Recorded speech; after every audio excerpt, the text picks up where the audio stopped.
Nuestra emisora no pretende ser la mejor emisora del mundo, pero eso sí, tenemos la mejor motivación y actitud para contaros lo que pocos medios os van a contar. Por eso, os esperamos. Radio Cigüeña, la radio libre e independiente del municipio de Rivas hacia Madrid. Mal que le pese a alguno. Y sin financiación.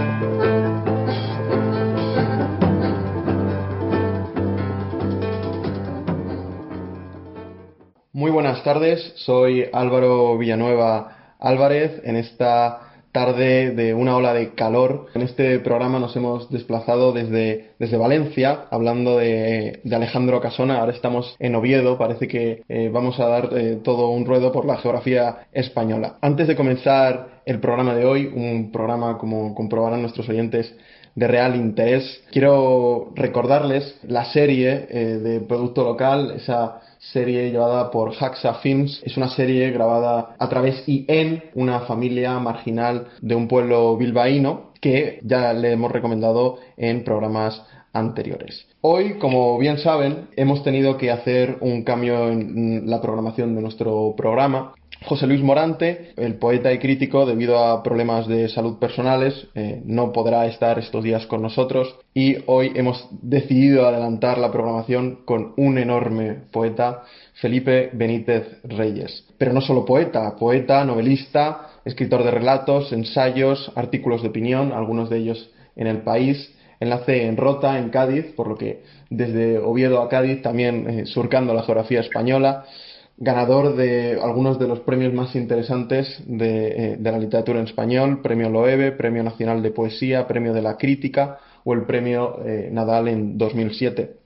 Es filólogo, así que podremos compartir en ese sentido algunos puntos de vista desde aquí, y se le ha adscrito, esto también lo discutiremos, que creo que ya es un tema habitual para todos los de vuestra generación, a la llamada poesía de la experiencia o poesía de los 80. No queremos tampoco incidir de manera pesada en este tema, pero sí que queremos dar la bienvenida y de verdad dar las gracias a Felipe, que está hoy con nosotros. Muchas gracias, encantado de participar en el programa. Felipe, se ha dicho que tu poesía muestra la realidad, pero no solo tu poesía, también algunos de tus artículos sobre política, sobre gobierno, que están publicados en formato digital todavía en la aplicación de El País, muestran una realidad con ironía y una visión desencantada con cierto pesimismo. Así es como se ha tildado algo, digamos, facetas de tu obra. Es que quizás si no te tomas el curso del fluir de la realidad con un poco de ironía, con un poco de distanciamiento, lo más normal es caer en una visión melodramática de todo, ¿no? Y bueno, yo creo que hay que hacerse a la idea de que el mundo es de por sí terrible y que eso es a la vez irredimible, ¿no? La condición humana es bastante compleja, cometemos errores cíclicos a través de las épocas, de los siglos, de los años, incluso de los minutos. Y bueno, quiero decir que aplicar a eso una visión catastrofista, pues quizás no es la mejor guía sobre todo para escribir artículos de opinión. Luego en la intimidad cada uno puede pensar o sentir lo que quiera, ¿no? Pero yo intento, aplicar en los artículos de opinión ese distanciamiento que otorga la ironía a cualquier escrito. Podríamos decir que el humor también es una mirada quizás más lúcida que la seriedad ante la realidad. No lo sé. El humor es una manera de controlar también el pensamiento, creo yo. Es fijar una especie de diapasón, lo que te decía antes, ¿no? Evitar la caída en la solemnidad y en el melodramatismo, en el tremendismo, en el catastrofismo. Entonces, bueno, yo creo que el hecho de aplicar el humor, que bien entendido empieza por uno mismo, es una manera digamos, de defensa, ¿no? De defensa ante las agresiones del mundo real, de ese flujo continuo y a menudo terrible que tiene la realidad y en el que nos vemos implicados, queramos o no queramos. Entonces, yo creo que fundamentalmente eso, como decía, el humor lo que hace es otorgarte una especie de ese diapasón que te hace controlar tu propio pensamiento y tus propias emociones. De otra manera, quizás se pueda correr riesgo de que se te puedan desatar las emociones y que se te pueda descontrolar el pensamiento. No sé, a mí por lo menos eso me sirve, ¿no? Esa medida de contención. Otro tema que queremos comentar contigo es el que ilustra este poema que voy a permitirme el lujo de leer para el programa, que es el poema titulado Episodio de infancia. Se fue la luz en la casa de campo. Al reflejo ondulante de una vela veía yo la noche pasar como un ser vivo entre las cosas. Se hizo un silencio sólido, acompasado con la fantasmagoría inquieta de la llama.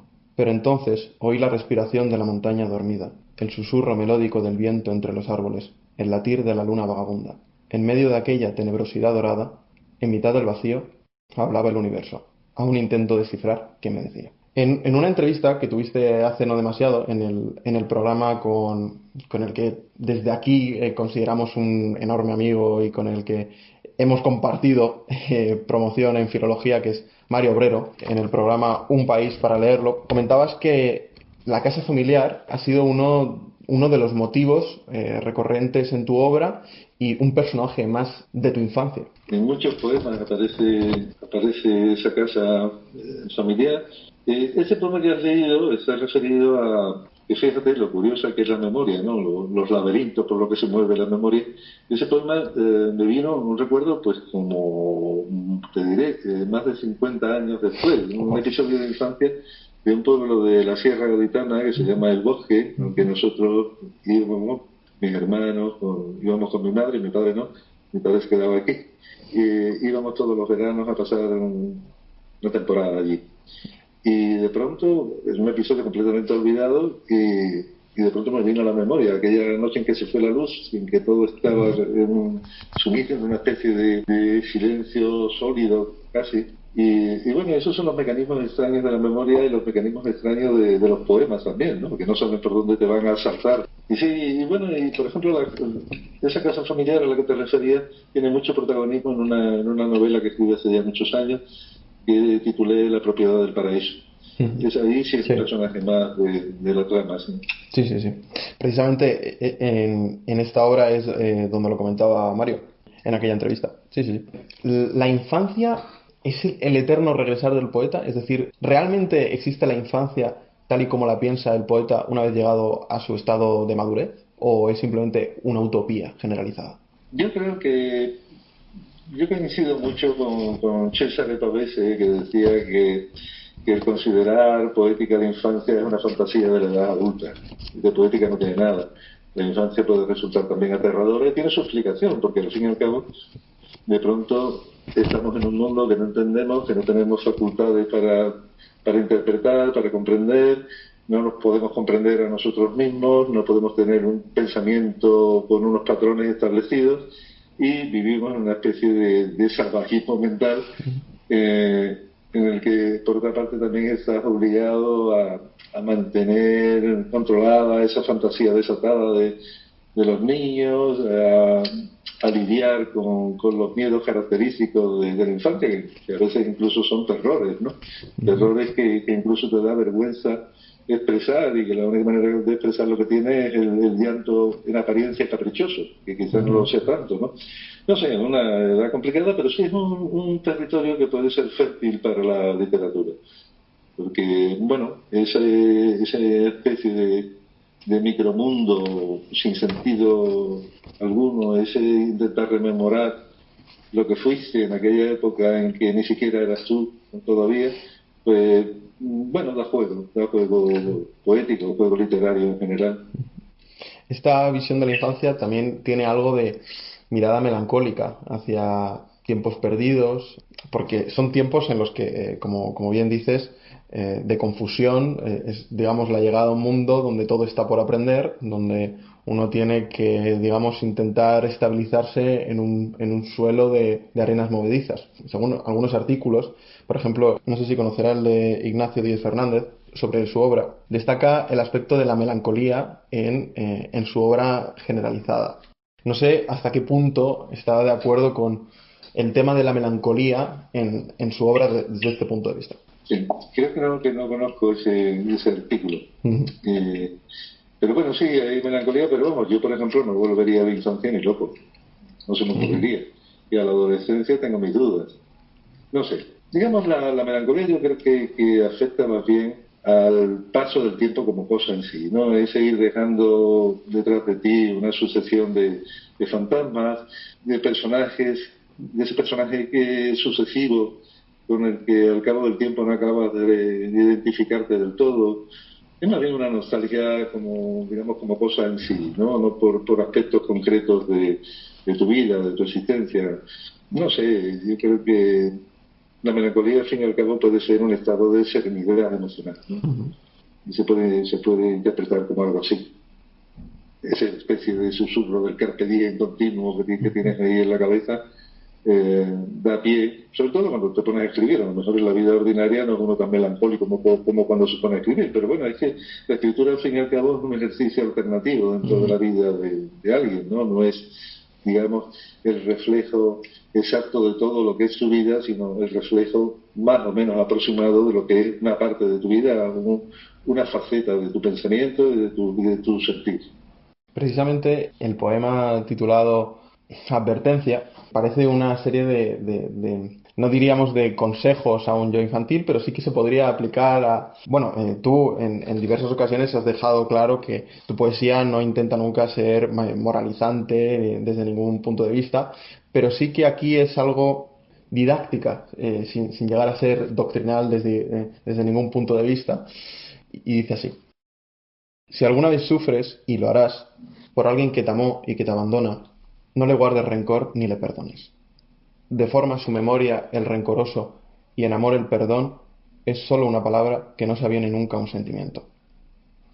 Soporta tu dolor en soledad, porque el merecimiento aún de la adversidad mayor está justificado si fuiste desleal a tu conciencia, no apostando sólo por el amor que te entregaba su esplendor inocente, sus intocados mundos. Así que cuando sufras, y lo harás, por alguien que te amó, procura siempre acusarte a ti mismo de su olvido porque fuiste cobarde o quizá fuiste ingrato. Y aprende que la vida tiene un precio que no puedes pagar continuamente. Y aprende dignidad en tu derrota, agradeciendo a quien te quiso el regalo fugaz de su hermosura.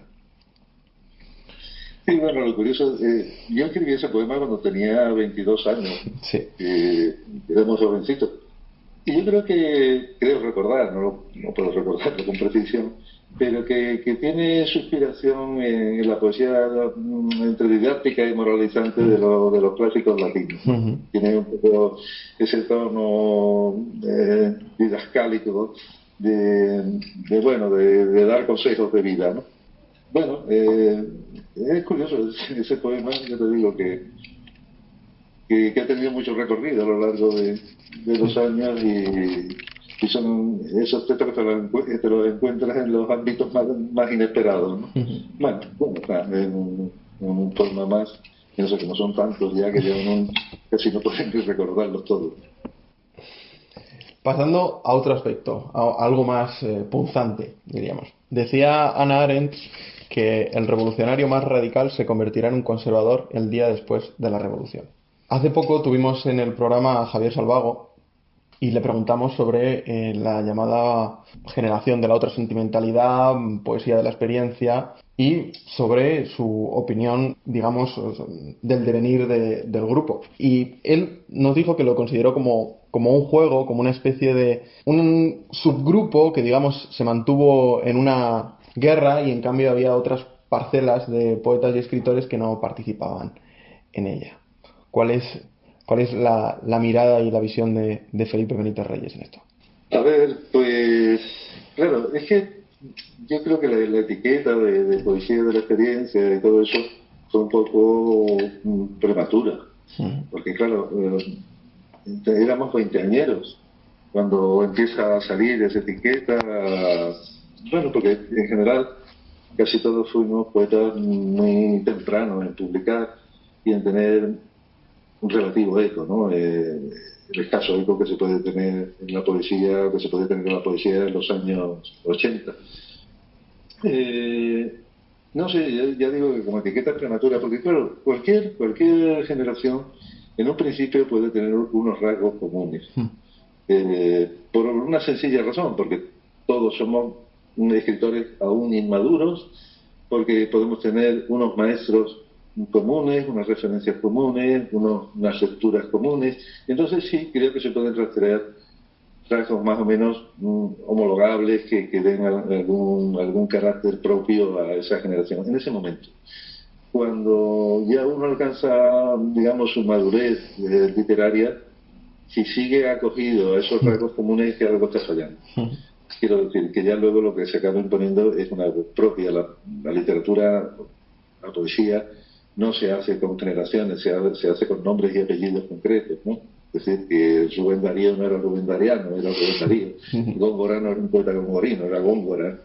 Y entonces eso ya llega un momento en que o bien impones tu propia voz, tu propio estilo, tu propia manera de interpretar las cosas, o bien te conviertes en un epígono de algo más o menos inconcreto, que son esos rasgos generacionales que son un poco abstractos, porque luego lo curioso del caso es que se fijan unos rasgos propios de una generación, y el problema viene con que luego no hay nadie que se ajuste del todo a esos rasgos generales que se han establecido para identificar a la generación. Bueno, yo creo más en los nombres propios que en los movimientos generacionales y en los movimientos de grupos. Entonces, los movimientos y este tipo de grupos funcionarían más bien como trampolines, como lanzaderas, digamos, hacia una madurez poética del escritor. Algo así, ¿no? Supongo que cada caso será diferente, pero más o menos sí. Claro, también cuando uno es un escritor muy joven, pues también intenta hacerse un hueco en el panorama, lo que intenta todo el mundo, ¿no? Que le hagan caso, algún tipo de caso, para tener también algún estímulo para seguir en esto, ¿no? Entonces, bueno, pues sí, se crean revistas. En aquel tiempo había muchas revistas de empresa, cada una tenía una estética más o menos diferente, o que manteníamos el espejismo de que eran estéticas diferentes. Yo creo que ahora, si lo ves a la vuelta de los años, no eran tan diferentes ni una ni otra, ¿no? Y luego, una persona que escribe no solo evoluciona como escritor, sino posiblemente evoluciona como escritor porque está evolucionando también como tal persona. El pensamiento cambia, las experiencias van dejándote huella, la poesía se nutre de esas experiencias, entonces por eso va formando una especie de grumo en el que va sacando más o menos el partido que puede y de la mejor manera que sabe, ¿no? El partido literario. Y no sé, pero ya digo que las generaciones tienen sentido, a mi modo de ver, como paso previo luego a la implantación de unas voces que son las que acaban definiendo no ya una generación, sino, si hay suerte, una época. ¿Para quién escribe el poeta, Felipe? Porque, por ejemplo, Cortázar decía que, sobre este puente que se establecía entre el autor y el lector en el proceso de escritura. ¿Realmente el poeta, el autor, no solo el poeta, el novelista, tiene en mente lo que le va a gustar, lo que puede o no gustarle al lector, a la parte, digamos, de ese proceso creativo? Yo no sé, podría intentar improvisar alguna frase así ingeniosa y rotunda, pero la verdad es que no se me ocurre, ni creo que sirvan de mucho, ¿no? Ese tipo de frases, el vínculo entre el autor y el lector. Es que no sé, es que claro, hablar del lector como una categoría única creo que es un error. Cada lector busca y encuentra una cosa diferente en un mismo libro. No hay un lector genérico, no hay. Entonces, entre un libro, un poema y una persona, la persona que lo lee, se crea una especie de reacción química que en cada caso es diferente, porque todos estamos leyendo algo a partir de nuestra historia, de nuestros intereses, de nuestras circunstancias, incluso las circunstancias del momento. Entonces, no lo sé, ¿para quién escribe? Bueno, para quien quiera leerlo, no sé, no se me ocurre otra cosa. Decía Vladimir Nabokov que para él el lector ideal era esa persona a la que veía afectarse cada mañana ante el espejo, es decir, él mismo. Y yo creo que ese desdoblamiento, que puede parecer una salida un tanto frívola, no lo es. Realmente, cualquier escritor tiene que hacer la tarea de desdoblarse el lector de sus propios escritos y establecer ese distanciamiento. Si no eres capaz de convertirte en el lector de lo que tú has escrito, mal asunto, porque corres el riesgo de dar por bueno lo que quizás no sea tan bueno, ¿no? Entonces, ahí es donde puede estar la clave. Desde, bueno, algo, intento leer lo que yo he escrito desde el punto de vista de alguien que va a leerlo y a ver si asiente o disiente o rechaza aquello, ¿no?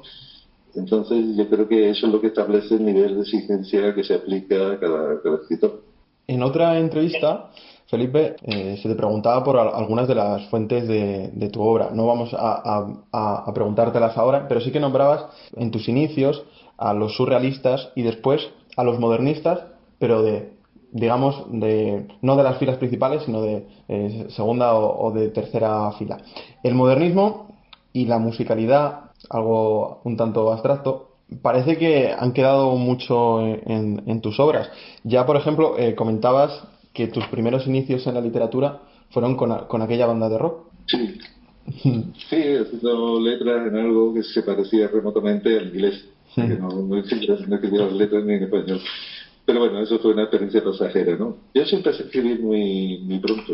Y mi vocación era de poeta surrealista, era lo que tenía clarísimo. Luego, bueno, el surrealismo lo que tiene es que con la edad se va curando un poco, ¿no? O se va asentando un poco, pero que sigue siendo, a mi modo de ver, una estética muy fértil aún, ¿no? Los recursos propios del surrealismo.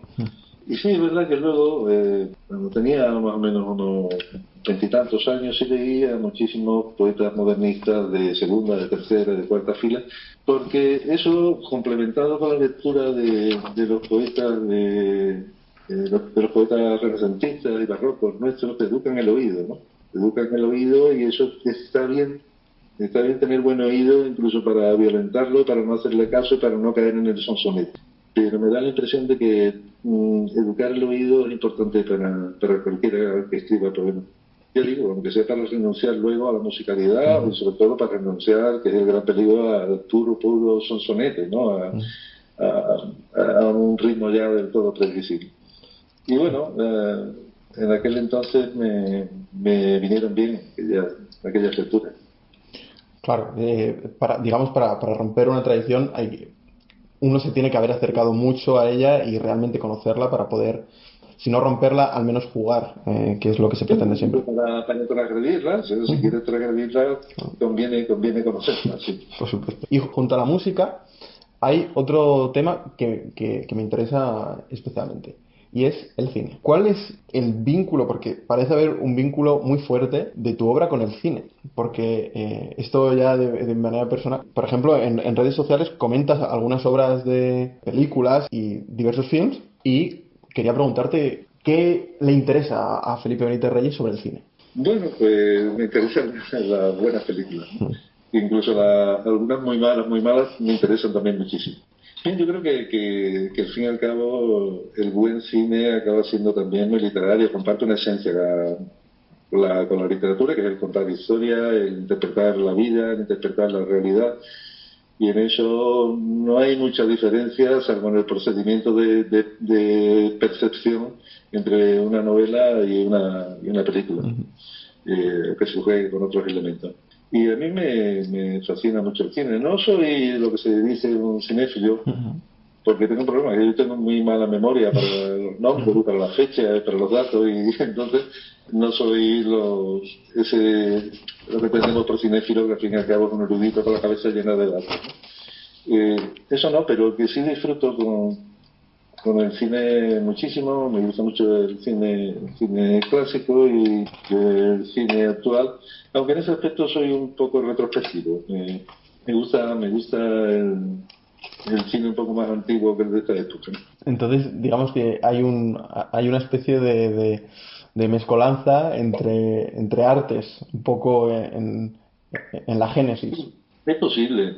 A mí, yo por ejemplo, si le veo la relación, o yo estoy viendo una película como con el mismo ánimo, con la misma atención con que estoy leyendo una novela. Es decir, yo creo que la fascinación ante ese hecho esencial al ser humano, que es la necesidad de que te cuenten historias, ¿no? De vivir historias ajenas, implicarte en ellas como si fuesen propias. Yo creo que esa es la magia de la narrativa en cualquiera de sus procedimientos, ya sea por escrito, ya sea cinematográficamente. y creo que responde a eso, a esa necesidad básica que tiene el ser humano de recibir historias ajenas para poder enriquecer de ese modo su propia historia. En esto a mí hay una frase muy concreta y creo que tiene su gracia que dijiste en una entrevista corta que era de no ser escritor te habría gustado ser guitarrista de blues. Sí. Es, es muy interesante porque frente a la visión ya anticuada y remota, no sé, de un poeta entre libros y simplemente ensimismado en su torre de marfil, es una declaración que sorprende y que creo que acerca al autor a su público. Bueno, no lo sé. Pero yo estuve tocando en grupos de música hasta los 30 años, por ahí, 30 y pico. Estuve tocando en grupos y me lo pasaba muy bien. A mí la música me gusta mucho. También me pasa un poco como en el cine, que estoy anclado en la música que escuché de adolescente, casi de niño, que era el rock de los 60 y de los 70, el blues de esa época. Porque aquí en Rota teníamos la emisora de la base norteamericana y escuchábamos ahí los discos que entonces tardaban mucho en llegar a España, así que llegaban, que eran de acceso difícil y no estaban muy promocionados, pero sin embargo nosotros lo teníamos simplemente con encender la radio, ya teníamos allí pues, lo último de Led Zeppelin o de Purple o discos recuperados de Jimi Hendrix, y eso era lo que escuchábamos todas las tardes al salir del colegio. Entonces, ahora sí soy un oyente de música nostálgico. Yo creo que la música sí crea un vínculo emocional muy peculiar, porque escuchas una canción que lleva 40 años sin escucharla y de pronto te revive una época con una nitidez que incluso da un poco de vértigo, ¿no?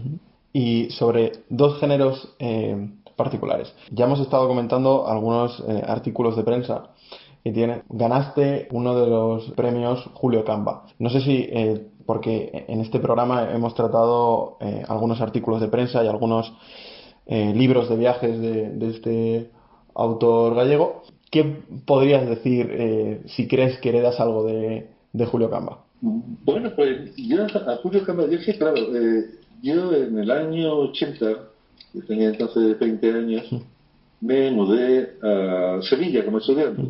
Antes había empezado en Cádiz, pero luego al tercer curso me mudé a Sevilla.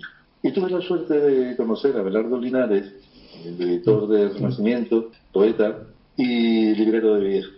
Entonces nos hicimos muy amigos y tuve la suerte de que Abelardo, yo tenía presupuesto de estudiante y no podía comprar esos libros, pero Abelardo me prestaba libros de su librería, incluso de su biblioteca particular, y me recomendaba autores que entonces no eran casi nada accesibles porque estaban completamente olvidados, ¿no? Como era el caso de Julio Camba.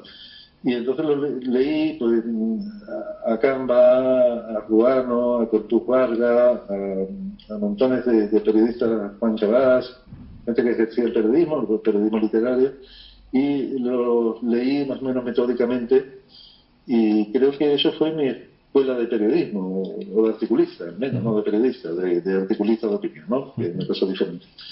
Y Camba es muy bueno, es que en los artículos de Camba todos tienen una chispa, ¿no? Incluso el más trivial tiene un gran acierto.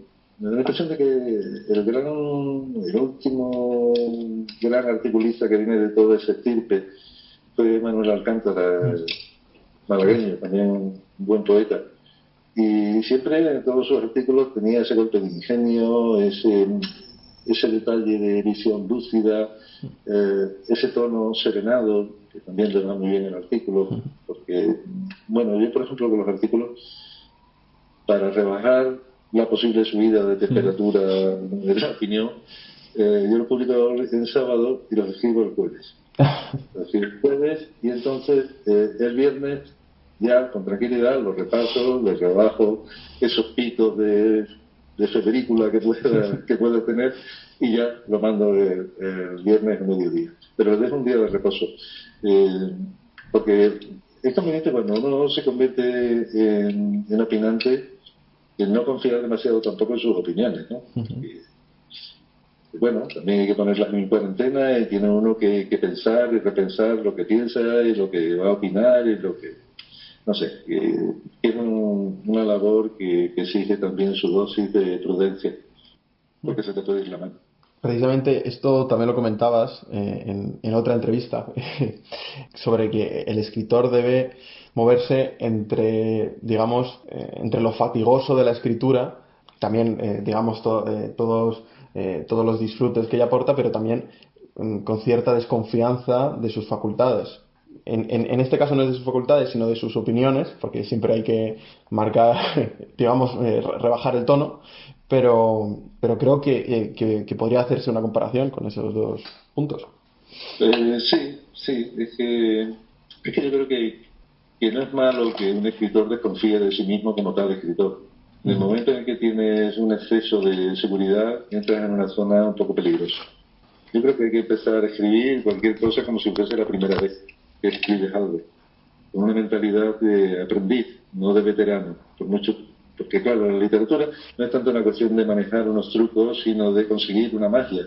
Entonces, claro, los trucos, el problema que tiene es que luego se le acaba viendo el entramado y no acaban de funcionar. Y lo que busca uno, ya digo, es ese efecto mágico, ¿no? Ese efecto seductor que puede tener un escrito. Y bueno, y eso siempre es difícil y depende de uno, pero a la vez no depende de uno. Es un factor casual que no sabemos en qué consiste. Y retrotrayéndonos y hablando del escritor, del poeta en sí, vamos a traer ahora a colación un debate, creemos ya más que agotado, entre la poesía como conocimiento y la poesía como testimonio. Es decir, ¿el poeta descubre en su escritura o realmente... Es decir, la poesía como indagación o como investigación en uno mismo o simplemente como plasmación de una realidad que le circunda? Ahí quizás es que habría que precisar un poco los términos. Entonces, no la poesía como conocimiento, la poesía como testimonio, la poesía como especulación metafísica. Yo creo que hay que hablar más bien de poemas concretos.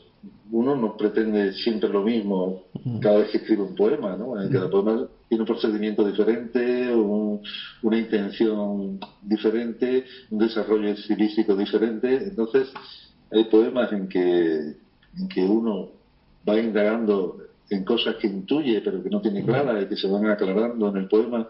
Hay otras veces en que escribes poemas testimoniales sobre un hecho concreto y que están en los periódicos también, pero tú le das una interpretación poética a aquello. No sé, yo creo que depende, ¿no? Depende de cada poema. No hay una fórmula única con la que uno escriba los poemas, sino que es también un procedimiento cambiante. Y al fin y al cabo, ¿quiénes son estos tipos de apellidos sonoros? ¿De qué tratan sus libros y quién se fija en ellos? ¿Eruditos locales o duques ilustrados? ¿Para qué tanto afán? Las artes literarias tienen mala memoria y humillan cuanto pueden al paso de los años y pisan la letra muerta. Fatigosas historias y tratados caducos, sermones o alabanzas de linajes. ¿Para qué? Es desdeñoso el arte literario. Ahora miro estos nombres, son espectros sombríos. ¿Quién leerá estos títulos? Y están a bajo precio. Si se piensa cuántas horas de entregada labor y cuánta altiva conciencia de escribir para un futuro que fue una nube turbia. ¿La vanidad? ¿Qué es eso? Todos nos perderemos en el fuego sin llamas del tiempo silencioso. Todos los libros llevan un estigma de olvido. Hay una voz en ellos que enmudece y declina. Cualquier vida es mal cambio, verdaderamente, por unas pobres páginas. Pues mira, ese poema lo escribí hace más de 40 años y bueno, un poco premonitorio, ¿eh? Eso sí sigo pensando lo mismo. Quiero recordar que ese poema lo escribí después de una visita a una librería de viejos que ya éramos aficionados por entonces a esa búsqueda. Y claro, en varias librerías de viejos, no puedo recordar qué ciudad, y no encontré nada que me interesase, ¿no? Y de pronto había eso, muchos libros devotos, ¿no? Muchos libros de historias de linajes nobiliarios, y dice, bueno, ¿y todo esto para qué? ¿No? Y todo eso está aquí, es una materia completamente inerte, al menos para mí, supongo que habrá alguien que lo puede interesar. Pero yo creo que ese poema partió, creo recordar que partió de ahí, de esa visita a varias librerías de hace ya, te digo, más de 40 años. Pero no, más o menos sigo pensando lo mismo. Además, me da la impresión de que hoy en día lo que antes entendíamos por posteridad se ha convertido en un concepto un poco cómico. Hoy todo transcurre y muere en su propio transcurso. ¿No? Es la actualidad incesante Ya esa idea de que vas a perdurar en una estatua de bronce, ya digo que me parece cómica que la alimente.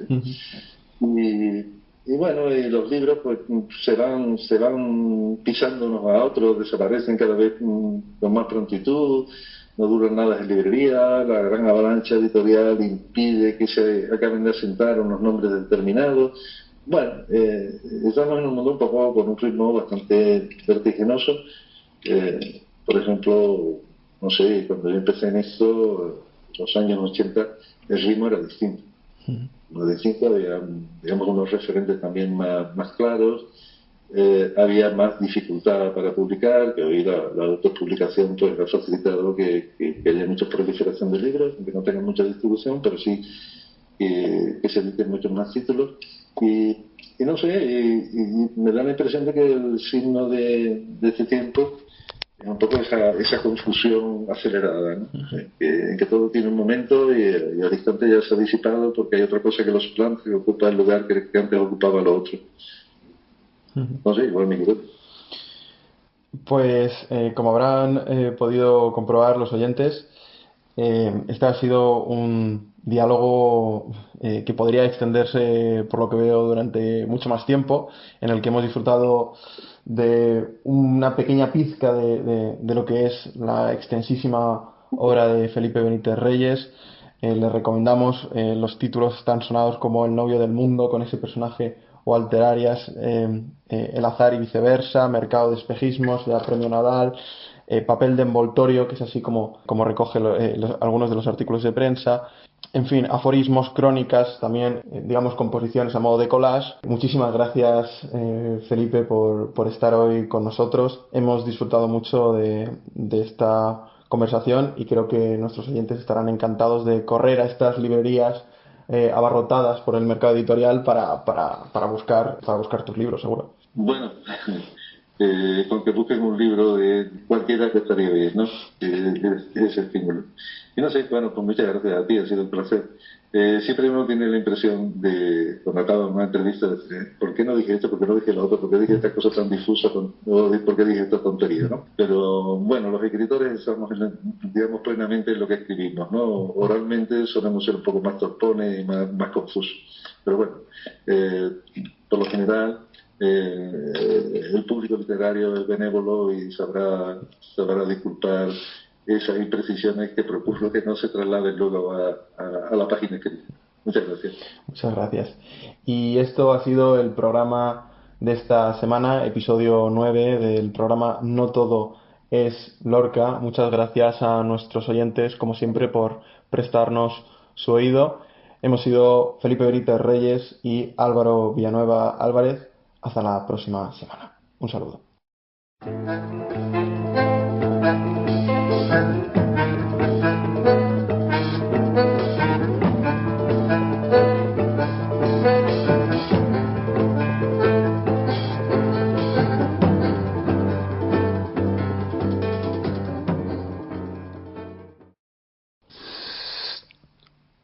No todo es Lorca.